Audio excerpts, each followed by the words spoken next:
Hello everyone, welcome back to our channel. This video is about CA Final Self-Paced Coding Module, Set B, Costing, Chapter number 11, Preparation of Performance Reports. This will be a complete theory chapter. We will be completing all the concepts and all the questions in this chapter in a single video. So, before starting this chapter, I would like to give you one reminder. If you find this video useful, please subscribe to the channel, like this video, and share this to your friends. It may be helpful for them also. And also, you have to enable the all notifications button near the subscribe button. Only then you will get the notifications of the further videos which we will be uploading in this channel. Now, the first thing in performance report chapter is that what is a performance management system they are telling. Performance management system meaning that what is the performance you are doing, how you are performing, for managing that, for collecting data, for doing analysis, everything you should have a system. That is the meaning of performance management system. It is very important in both for-profit organization and not-for-profit organization. In both organization, we can be efficient. For that, this management system is required. We have a four-stage solution for that. We have to select the organization structure and ensure that it is a best fit. Degree of delegation you have to see. How much control you have delegated to the lower level managers. That you have to see. How much authority is there with the control of lower level managers. How much power you have given them. Establish the measures and target. How you are going to measure the performance. How you are going to calculate the performance. That you have to see. Next, you have to review the performance and take corrective action. You have to take action if it is required using the KPI dashboard. You have to see whether the targets are achieved or not, whether you are operating correctly or not, and then take action. And in a not-for-profit organization, the main focus will be economy, efficiency, and effectiveness, as we saw in the value for money framework. And then proper information system is required. Information system will be the combination of information technology, computers technology, and then the management process for storage, retrieval of data, analysis, everything combinedly as a in a together manner. If you see as a combination, you can call it as an information system, which will enable the free flow of information between the organizations and in between the departments of the organization. And what is responsibility accounting? Responsibility accounting is the collection, summarization, and reporting of information. They are collecting the information from each and every department, summarizing the information, preparing it into a report, and then reporting it. And then in that accounting, what will be the main thing is that manager will be held accountable. You can ask a question to the management about the performance, why you're not performing well, or why we need improvement, why the organization is not performing well in that particular aspect. You can keep a manager and ask the questions to him. He will be responsible for the cost, revenue, and assets of a particular unit or a strategic business unit or a firm. You can keep the manager and ask him questions. The manager's performance will be decided by how well the manager is creating the performance, giving the result, and using the resources under his control. There will be some items under the control of that manager. How well he is managing that. Based on that only, we can see the performance of the manager. Performance report and the role in performance management system in the context of responsibility accounting. What is a performance report? It is a document which will show the outcome of the activity of a work. Whatever the activity we are doing, the outcome it will be recorded in a document. That is the performance report. It will show the actual outcome and the budget or standard also we will be comparing that. Variance also we will be computing in a performance report. You have to take action if there is any unfavorable variance or there is any room for improvement. And in that process for creating the performance report, that is called as performance reporting. Like the process for creating financial statements, it is called as financial reporting. Same like that, performance reporting. The key part in performance report is that baseline of standards. The budget or standard with which you are comparing your actual result, that should be very accurate. Only then you can get the accurate variances and analyze that.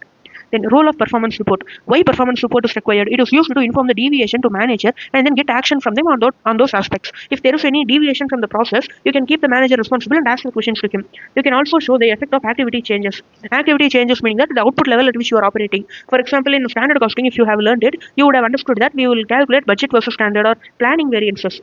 Like we will have budget based on the estimated market size before the actual operations, and then we will create a revised budget by adjusting the budget for the actual market size, and then we will have actual. When you compare this budget and revised budget, you will get the planning variance. That is what we refer to as the activity changes. The changes which are happening in the cost and revenue because of the change in output level. That is the effect of activity changes. And then in performance report flow, this will be the flow. In the frontline staff, base report will be prepared by the base staff. And then the supervisor, he will create the report for the persons who are directly under his control, and then the other persons who are indirectly under his control. He will create the summary. And then manager will create the report for his own unit, and then other lower level summary will be included. In top management, final summary will be received. Like this, the flow of reports will be bottom to top. It will be going from bottom to top. It will be going from lower level to upper level. The flow of report will be going from bottom to top. This they may ask in question. Now the next thing is that performance report will evaluate the performance of the manager. Using that only we will measure the performance. The bottom levels are useful to implement the corrective measure. This bottom level workers, they will be the one who are actually implementing the recommendations for corrective measures and all. Responsibility accounting performance report. We will be having a report called responsibility accounting performance report. That report is a summary of all the reports which you generated, all different types of performance report which you generated in the organization, summarized into one large report. That is the responsibility accounting performance report. Why we are having performance report? To find out poorly performing aspects, to quantify and prioritize the issues. What are the problems? To prioritize them, which is the most important problem, which is the biggest problem, which is the not important problems, which we can give it to the lower level managers. They will deal with it. It will be a communication platform for giving the feedback, for communicating the result. It will be a communication platform. You can use benchmarking, resource planning, enhancing the performance, prepare external reports. These are the purpose for using the performance reports. Aspects involved in preparing the performance reports. In preparing a performance report, the first thing is you have to have a clear idea about the need, why we are preparing it, and then the use case of the users, for which purpose they are using it, that you need to know. That is a very standard principle. By this principle only, you will choose the information which should be included. There will be a lot of information, but only important information will be included. So, for selecting which information is important and which information is not important, we will be using the purpose of the usage of report. The main user of this report will be senior management. Mainly, senior management will be the ones getting the report from the lower levels. So, they will be the main user. And then, it may also be used by other management levels. It is not a wrong thing, but the general purpose will be for senior management. And then the second step is establishing objectives as per mission and vision. As per the mission and vision of the company, we have to establish the objectives. We have to identify the CSS and KPI, critical success factors, and key performance indicators. The next thing is executive summary. You have to add a summary of the performance information. Inside the report, a lot of information will be there. A summary should be added in the front page or introduction. So the next point is real stuff, performance measurement. This is the real stage where the performance measurement will be shown. You will actually assess the performance. You will actually evaluate the performance. You will evaluate major KPI metrics, major yardsticks you will be verifying. And then you will compare the performance with the industry benchmarks. Industry benchmarks are the industry average items. For example, processing time, industry average, there will be a thing. And then the lead time for transportation, there will be an industry average. We can compare with that and see whether you are performing well or you are performing worse. And then we can do other analysis also. Transfers or cross-sectional analysis. You can do sectional analysis between your departments itself. And then you can do time series analysis. Like trend analysis, you can compare with the previous year periods. Previous reporting periods, you can compare with it. And then the information included in the performance report. It may be either financial, like sales, profit, you can include it, or other non-financial, quantitative data. Non-financial data, but it will be in the form of numbers like rejection rate, volume of sales. That will be non-financial, not money, not currency, but it is related to numbers. And then non-financial qualitative data, changes in reputation, effectiveness, customer satisfaction, this and all. There will be no numbers, but it will not be related to money also. Not money, not numbers, but they are non-financial important items. The data should be relevant for the purpose. It should be useful for the user. The non-financial performance, it is important for long-term success. If you focus on the customer satisfaction and all, only then you can achieve long-term success. Short-term performance, you can improve that by reducing the quality also. You can sacrifice the quality and then reduce the cost and achieve the profit in the short term. But when you are doing the same thing in the long term, it will not work out. The organization will fail in the long term. The next thing is non-financial qualitative information. Here, the non-financial qualitative information is as important as the quantitative data. The numbers are as important as the qualitative information. So, it is called as a construct. The non-financial qualitative information you have, right? They are giving a name to the non-financial qualitative information. This qualitative data, change in reputation, customer satisfaction, for this they are giving a name called a construct. So the next thing is the next point is layout is the key. You can use graph, table and all to make it more visually appealing, and you can increase the understanding level. You can also add some narrative commentary, and then when the report is generated for inside the organization, for internal purpose of the company, it can be any format. The management will decide the format when the report will be used only within the company. Only for external purpose, you will have some framework or legal framework. You have to prepare as per that. When the report is going to circulate only within the organization, it can take any form the management chooses. The next thing is detail shall be cross-checked for ensuring the reliability. If the report should be reliable, you have to cross-check the details and verify it. You have to add some proof also if it is possible. Or else you have to have the proof in the back end. If someone asks, you have to show the proof. You have to do proofreading and all before showing it for external purpose. This performance report mainly it will be generated for internal purpose only. When you are using it for external purpose, you have to do the proofreading and all. The next thing is types of performance report. What are the types of reports? This is a very important portion. From this only questions may be answered in this chapter. Types of performance report. First one is earned value report. This will integrate the scope, schedule and cost performance using earned value management techniques. This report is often a part of the status report.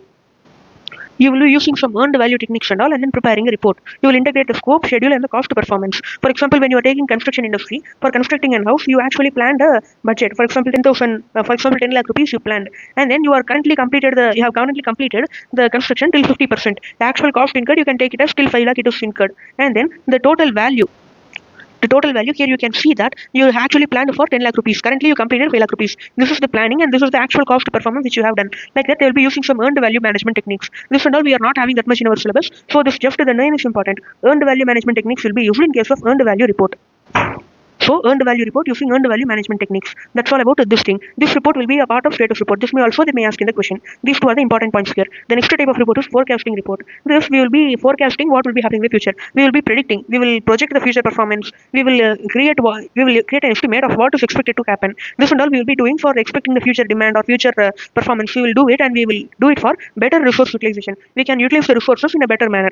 This is the purpose of forecasting report. The next thing is progress report. It is a report of what has been completed completed, or what is the development which has been achieved since the last progress report. What is the actual performance which you have done. For each and every period, there will be a progress report. What are the actual things which you have done? What is the level of that status of that work? That now will be there. That is the meaning of progress report. We all already know about progress report in school times and all. For each and every exam performance, they will give us progress report. It is a similar one only. And then the next thing we have is status report. This will capture the state of the activity at a particular point of time. For example, as on December 31, what is the status of the project? The current scope, the current cost, the current quality of the activity, that and all will be in the status report. At a point of time, what is the thing we are having? The same thing which I said already. Here also it is a part of the status report. Like at a point of time, how much is the construction we completed? How much is the planned value? How much we actually completed? That is done at a point of time. So that is a part of a status report. The interlinking between earned value report and status report. It will be mostly used in projects like construction projects. So it can also be called as project status report. The next thing is trend report. You are comparing the performance of the company with past periods, past reporting periods, previous period, quarterly, semi-annually or annually. You can do this. Variance report, we already know it will be the difference between actual and then planned progress. So that's all about the types of the performance report. This is the heart of the chapter. This is very important. You have to read this once or twice and then only you have to complete this chapter. The next topic is external reporting frameworks that are relevant for strategic performance management. Triple bottom line is another framework. We already know what is triple bottom line. We already studied about it in detail. 3 P's will be there. People, plant and profit covered in the chapter number 9 in detail. Global reporting initiative. This is based on GRI guidelines issued by GRI, which is an independent institution, global reporting institution. This is the world widely used sustainability standards. For sustainability, this is the standards they are using. Like accounting standards, there is something called as sustainability standards. The next topic is ESG reporting, environmental, social and corporate governance data. This will be used for investor transparency. We will be showing what is actually happening in the company transparently to the investor. This will be inspiring peer organization also.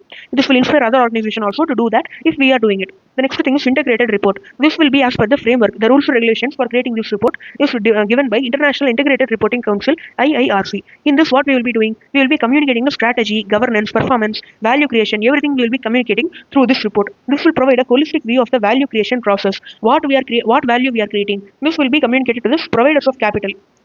This will be the purpose of the integrated report. So the next thing is value creation. Here we saw that we will be communicating the value creation. What is the value creation? Values created using capital. Capital means not only financial money capital. It includes a range of capitals. Financial capital, money, manufacturing capital, machinery, human capital, human resource, natural capital, environment, intellectual capital, the skilled staff you are having, social capital, again people, relationship capital, the relationship with other organizations and in between the people working inside the organization. Everything will be together creating the value. For example, when you are introducing automation in your company, this will reflect in the performance report like we have reduced the variable cost. There will be a variance between the actual cost and the budgeted cost because we have introduced something new. This will definitely have an impact in the cost and the variance. The next thing is if there is any unfavorable variance, the company top management can speak with the concerned department manager to resolve it. And then analysis of performance report to take action. Performance report will only indicate the problem or else it will highlight the important areas or areas of poor performance. We have to take preventive action and feed forward action. We have to take the corrective action to improve the performance. Data that is analyzed. If it is quantitative data, like example you can take sales and marketing result, or qualitative data also you can analyze. Like customer response survey you can take it. That is a qualitative data. Risk factor you are taking it. You are taking the actual factors, not in form of numbers. Analysis, you can identify the trends using quantitative data. You can give special attention to important aspects. By doing that, you will do the analysis. After that, as an outcome, you will take the corrective action. You have to summarize the insights. What are the conclusion which you got from the analysis of the performance report that you have to summarize and prepare an action plan to counter the non-performing measures, counter the low-performing areas and how to correct the problems that you have to take the action. That's all about the concepts in this chapter. Now we can move to the questions from this chapter. In this chapter, we only have 2 questions, 2 MCQs. That's all about this chapter. In this the first MCQ, they are saying that which one of the following statements about internal performance reporting is true? Which is a true statement they are asking? Internal performance reporting inside the company, it should always contain financial plus non-financial. It is not a necessary thing. It will be based on the type of the performance report. It can take any form that the management chooses. So it is the true thing. When you are going to use the when you are going to use the performance report inside the organization only, it can take any form that the management chooses. You can use a customized format. The next question is, since performance report also includes reporting on non-financial measures, you are required to identify which of the following statements correct about the non-financial performance measures. About non-financial performance measures, which is the correct statement they are asking? Non-financial measures do not involve numbers, do not involve any kind of numbers. Here we already saw that non-financial information also you have 2 types. One is quantitative, another thing is qualitative. So that is not a correct statement. This is wrong. So we need to find out the correct statement. The most appropriate non-financial measures may vary depending upon the nature. This is correct. Non-financial measures should correspond as per the aims of the organization as a whole. This is correct. We have to keep the measures only as per the strategy, structure, vision of the organization. The use of the non-financial performance measures helps to address the deficiency in financial measurements like return on investment. This we are doing to overcome the difficulties or limitations of the financial performance measures like ROI. This is also correct. So 2, 3 and 4 are correct. 2, 3 and 4, B is the answer. So that's all about this chapter. Second option B is the answer. We have completed all the questions and all the theory portion in this chapter. Thank you for watching this video. If you found this video useful, like this video, share this with your friends and subscribe to the channel. This video may be helpful for your friends who are also preparing for Set B. Thank you.